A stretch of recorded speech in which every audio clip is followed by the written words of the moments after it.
金質問コーナー続いて大滝さん。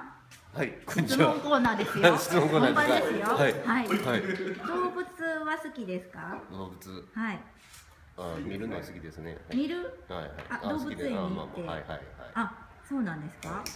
何の動物が好きですか？まあいろいろと。いろいろと。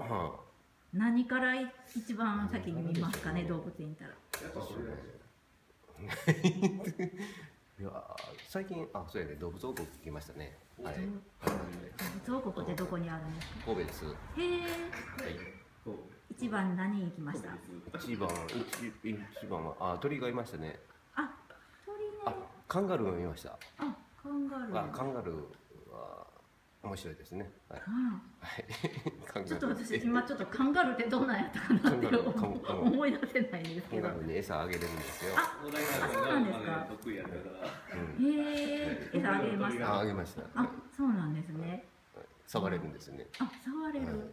カンガルーね。カンガルー。ちょっと待ってください。思い出しました。思い出しました。鳥じゃないじゃないですか。そうです。鳥も餌あげましたけど。そうなんですか。鳥と思います。